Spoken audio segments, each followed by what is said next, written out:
Bahkan ya seperti sebelum-sebelumnya. Ya, narasi menjaga perdamaian dunia di Palestina yang sering digembor-gemborkan itu, ya dipastikan hanya akan berakhir sia-sia. Ya, semuanya itu tidak lebih dari basa-basi politik yang tidak berefek pada kehidupan nyata.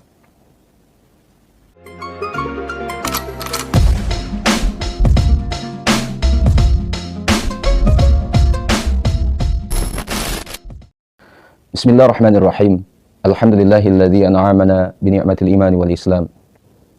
Wa nusalli wa nusallimu ala khairil anam. Sayyidina Maulana Muhammadin wa ala alihi wa sahbihi ajma'in, amma ba'du. Asabiq semua dimuliakan Allah Subhanahu wa taala. Di sela-sela kunjungan untuk menghadiri KTT G20 2024 di Brazil yang lalu, ya, Presiden Prabowo itu melakukan pertemuan bilateral dengan Sekretaris Jenderal Perserikatan Bangsa-Bangsa, yaitu Antonio Guterres. Ya. Nah, asabiq semua, dalam kesempatan tersebut, ya, beberapa isu itu dibahas, ya, seperti soal keamanan pangan, ya, kemudian pengentasan kemiskinan, pelanggaran HAM, serta bencana kemanusiaan di Palestina. Ya. Nah, terkait Palestina, ya, itu Presiden Prabowo itu beliau menyampaikan dukungan dan kesiapan Republik Indonesia untuk memperkuat pasukan perdamaian PBB di sana. Ya, beliau mengatakan dukungan tersebut sejalan dengan amanat internasional, ya, untuk apa? Memperkuat upaya perdamaian di dunia. Ya, khususnya menyangkut bencana kemanusiaan Palestina. Ya, ya, sahabat semua dimuliakan Allah. Tentu saja, ya, pernyataan ini direspon positif oleh Guterres. Ia menyampaikan berbagai pujian dan apresiasi terhadap konsistensi Indonesia, ya, dalam menegakkan perdamaian dan hukum internasional. Ia pun memuji peran strategis Indonesia, ya, dalam kerjasama internasional. Ya, sekaligus menyebut Indonesia sebagai mitra, ya, yang sangat penting bagi PBB. Ya. Ya, menurutnya Indonesia telah memainkan peran yang sangat penting dalam KTT, ya, dan mengharapkan bisa terus, ya, bekerja sama, ya, dengan Indonesia dalam persiapan reformasi di masa mendatang.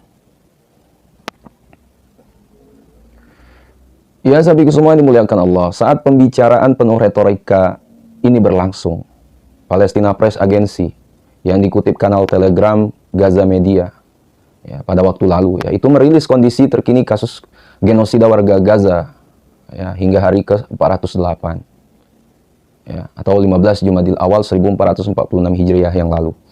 Ya, disebutkan bahwa selama 24 jam terakhir, Zionis laknatullah kembali melakukan serangan brutal, ya, yang menarget, ya, beberapa keluarga di wilayah jalur Gaza. Ya, sampai semua tercatat ada 96 orang yang syahid dan 139 orang lainnya luka-luka, ya, pada serangan tersebut. Ya. Ya, angka ini menambah jumlah korban genosida Zionis sejak 7 Oktober 2023 lalu, ya, hingga ke-408 menjadi 43.846 orang syahid dan 1.740 orang luka-luka. Ya, 74% diantaranya adalah wanita dan anak-anak. Dan angka ini belum termasuk para korban yang terkubur di bawah reruntuhan dan tidak bisa dievakuasi, ya, karena keterbatasan alat dan sumber daya. Ya, ya, sahabat semua, keesokan harinya selanjutnya, ya, di tahun 2024 yang lalu, ya, kanal Quds, ya, itu melaporkan serangan dan berlanjutnya pengepungan oleh Zionis ini, ya, telah mengakibatkan kelangkaan atau krisis tepung, ya, yang memperburuk penderitaan warga di jalur selatan Gaza. Ya, kemudian dilaporkan juga serangan tersebut ternyata bukan hanya terjadi di jalur Gaza. Pada hari yang sama, Zionis juga menyerang beberapa kota di tepi barat, ya, dan di ibu kota Lebanon, Beirut, dan lain-lain. Ya, itu Kementerian Kesehatan Lebanon pada waktu lalu itu, ya, melaporkan serangan mengerikan tersebut, yang dimana telah menyebabkan 4 orang tewas, ya, termasuk seorang wanita dan 14 orang luka-luka. Ya sahabatku semua, tentu saja serangan dan kondisi faktual ini luput dari perbincangan kedua pemimpin dunia di tengah KTT G20 tersebut yang lalu. Ya, terlebih pembicaraan diplomatis soal Palestina bukan merupakan agenda pertama dan utama. Ya. Bahkan, ya seperti sebelum-sebelumnya. Ya, narasi menjaga perdamaian dunia di Palestina yang sering digembor-gemborkan itu, ya dipastikan hanya akan berakhir sia-sia. Ya, semuanya itu tidak lebih dari basa-basi politik yang tidak berefek pada kehidupan nyata. Ya, sahabatku semua, apalagi jika melihat sejarah dan posisi PBB. Tidak bisa dimungkiri sejatinya lembaga ini merupakan perpanjangan tangan kepentingan negara pencipta dan pelindung Zionisme, yakni Amerika. Ya, wajar jika hingga detik ini kasus Palestina itu tidak pernah selesai-selesai. Ya, bahkan serangan demi serangan itu terus dilancarkan. Ya, di tengah segala bentuk retorika para pemimpin dunia. Ya, hingga akibatnya daftar korban tidak berdosa terus bertambah dari masa ke masa. Ya. Ya, mirisnya selain hanya jadi alat retorika para pemimpin dunia, ya makin hari soal derita warga Palestina nyaris terhapus dari perbincangan masyarakat dunia. Ya, tanpa ada upaya terstruktur, sistematis, dan masif untuk mengalienasi isu Palestina. Ya, akibatnya apa? Para aktivis pro Palestina makin kesulitan untuk mengabarkan perkembangan terbaru soal Palestina. Ya. Pada saat yang sama, masyarakat dunia pun makin kesulitan untuk memperoleh berita valid tentangnya. Ya. Kecuali dari saluran-saluran informal yang lolos ya dari upaya pembungkaman.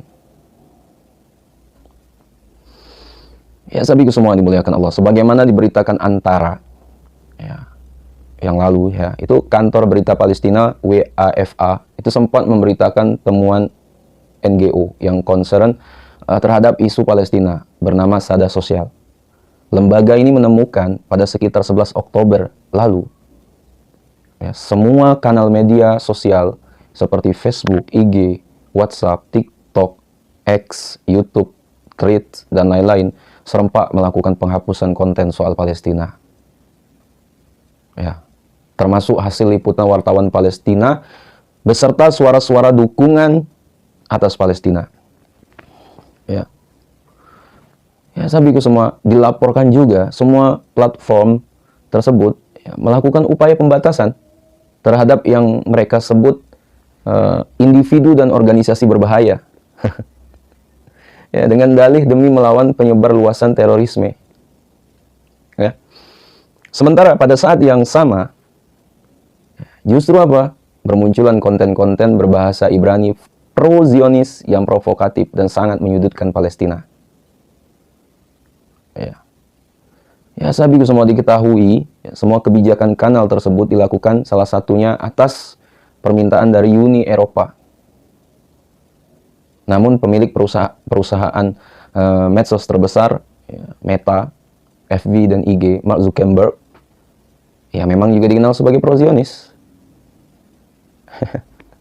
Ya, tentang hal ini The Guardian ya, pada 2023 yang lalu itu sempat merilis laporan Human Rights Watch ya, HRW yang menyebut Meta telah terlibat dalam penyensoran sistematis dan global terhadap konten pro-Palestina ya, sejak pecahnya perang Zionis Gaza pada 7 Oktober 2023 lalu. Bahkan itu ya, dalam laporan yang disebut pedas ya, setebal 51 halaman itu ya, diungkap bahwa Meta telah melakukan 6 pola utama penyensoran yang di mana tidak semestinya ya, terhadap konten yang mendukung Palestina dan warga Palestina. Ya. Pola itu diantaranya yaitu menghapus kiriman, cerita, dan komentar. Kemudian menonaktifkan akun. Ya, kemudian membatasi kemampuan pengguna untuk berinteraksi dengan kiriman orang lain. Dan juga melakukan pemblokiran bayangan. Ya, yang mana visibilitas dan jangkauan materi seseorang itu jadi berkurang. Ya, secara apa? Secara signifikan.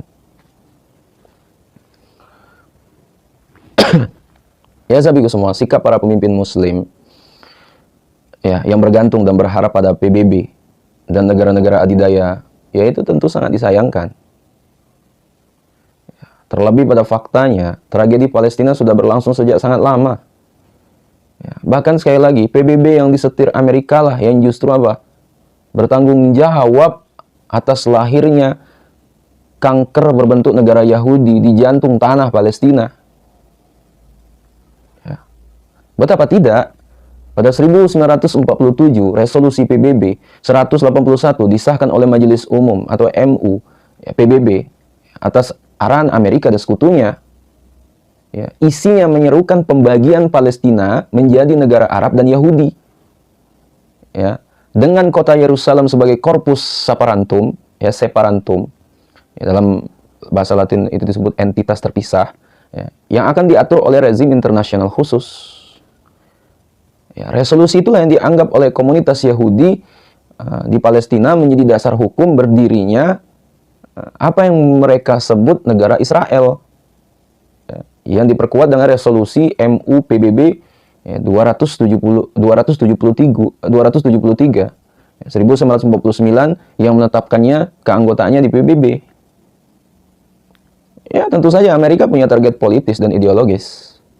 Ya, sebagai kampiun Perang Dunia Kedua dan pemimpin peradaban kapitalisme. Ya, Amerika itu ingin agar dunia Islam, kalau kalian sadar, mau membaca ya, khususnya Timur Tengah yang kaya akan minyak, tetap bergolak hingga posisi politiknya di dunia internasional tetap lemah. Amerika itu ya bisa mengambil untung dari konflik yang terus-menerus terjadi di sana. Itu kalau kalian mau membaca. Mulai jual beli loyalitas dan dukungan politik dengan rezim Arab yang rakus akan kekuasaan, ya, bisnis senjata, ya, hingga tentu saja minyak. Ya. Ya, namun ada yang lebih penting dari itu semua, ya, yakni membungkam potensi kebangkitan kembali peradaban Islam yang akan merebut kepemimpinan politik Amerika, ya, pada kancah politik internasional. Ya, sampai semua oleh karenanya, ya, dalam kerangka itulah ya, PBB dan lembaga internasional lainnya dimainkan. Lembaga-lembaga ini menjadi alat Amerika dengan hak vetonya untuk memperpanjang umur hegemoninya atas dunia. Ya, semua resolusi menyangkut Palestina itu hanya dibuat untuk membungkam suara pembelaan dan dorongan membebaskan Palestina. Ya, saya pikir semua terbukti. Ya, ratusan resolusi Dewan Keamanan yang berisi kutukan, kecaman, dan tuntutan atas tingkah rusuh dan kekejaman Zionis Yahudi itu tidak berpengaruh sama sekali. Ya. Bahkan sebagiannya diveto Amerika. Ya. Tak terkecuali itu resolusi PBB terakhir soal genosida Zionis di Palestina. Dengan enteng Amerika menolaknya. Ya kan, bahkan laporan Komisi Khusus PBB yang membuktikan terjadinya genosida dan pelanggaran HAM di Gaza, ya, itu ditolak mentah-mentah oleh Amerika. Ya, sampai ke semua dengan membabi buta, yaitu Amerika terus membela anak kesayangannya. Dan PBB itu sebagai lembaga dunia, berisi para pemimpin dunia, nyatanya tidak bisa berbuat apa-apa. Ya. Ya, begitupun dengan keberadaan pasukan penjaga perdamaian PBB. Ya.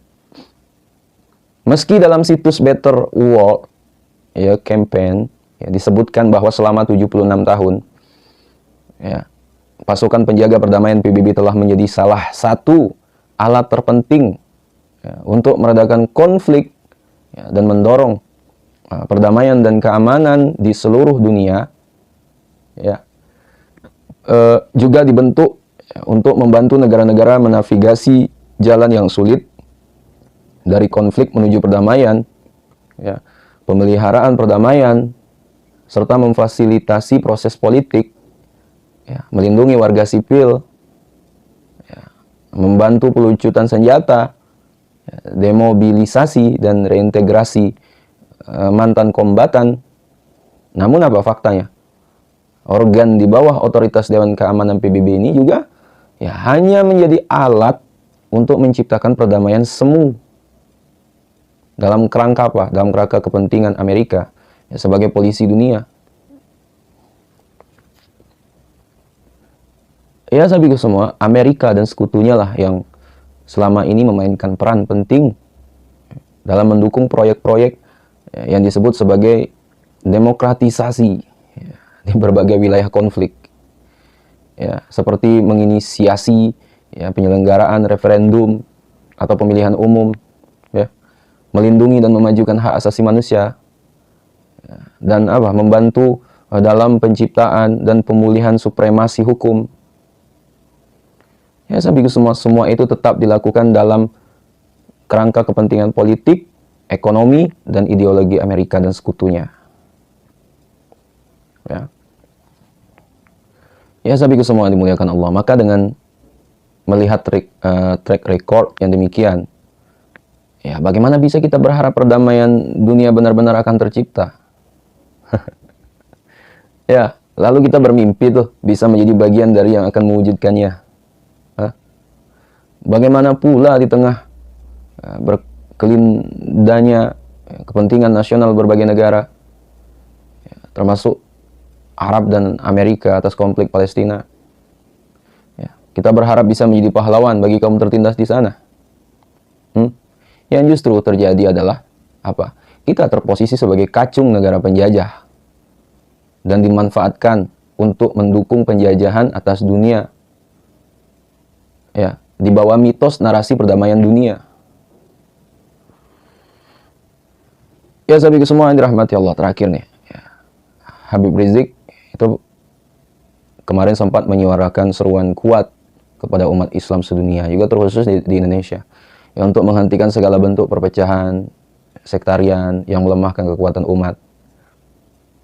Tuh Habib Rizik menginginkan juga menegaskan kepada kita pentingnya memprioritaskan persatuan umat Islam demi menghadapi musuh bersama, Zionis Israel dan sekutu-sekutunya.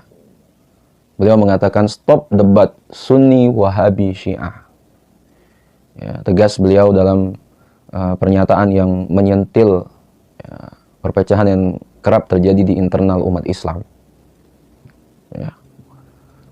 Ya, beliau mengingatkan kepada kita bahwa selama umat Islam ini terus sibuk ya, memperdebatkan mazhab, ya, kekuatan Zionis akan terus meneror rakyat Palestina dan menindas dunia Islam secara umum. Ya.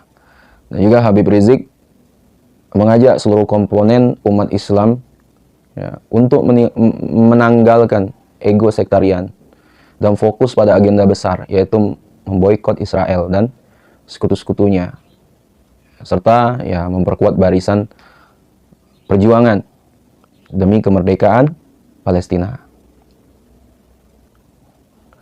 Ya, saya pikir semua Habib Rizik, beliau juga menekankan bahwa hanya dengan bangkit dan bersatu di atas dasar tauhid, keadilan, dan perjuangan membela kaum tertindas, ya umat Islam dapat keluar dari belenggu perpecahan dan menjadi kekuatan besar yang disegani di panggung dunia. Ya, kata Habib Rizik, saatnya kita bersatu untuk kemuliaan Islam dan keselamatan umat. Ya, tinggalkan debat yang memecah, rangkul perjuangan yang menyatukan.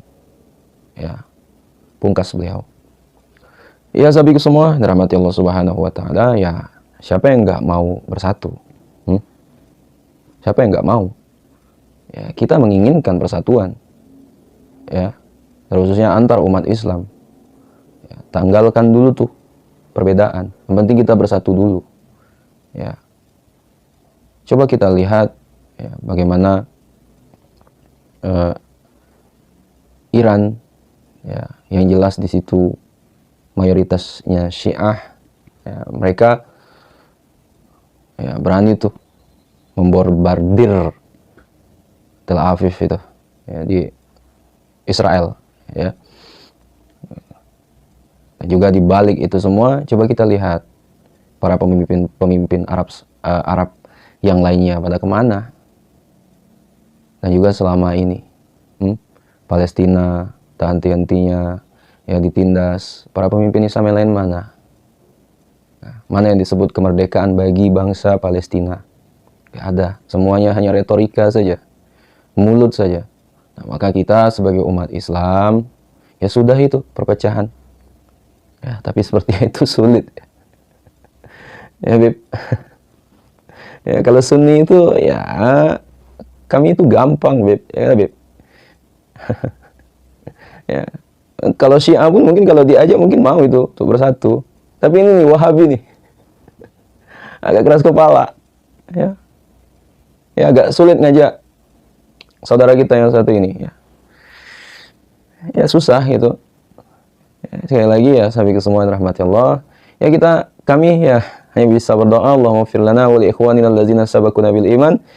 Ya, wa la taj'alna fi qulubina ghillan lil ladzina amanu rabbana innaka ra'ufur rahim. Dan juga keberkatan ya terusnya untuk umat Nabi Muhammad SAW. Allahumma fil li ummati sayyidina Muhammad, Allahumma arham ummata sayyidina Muhammad, Allahumma astur ummata sayyidina Muhammad, Allahumma jibur ummata sayyidina Muhammad.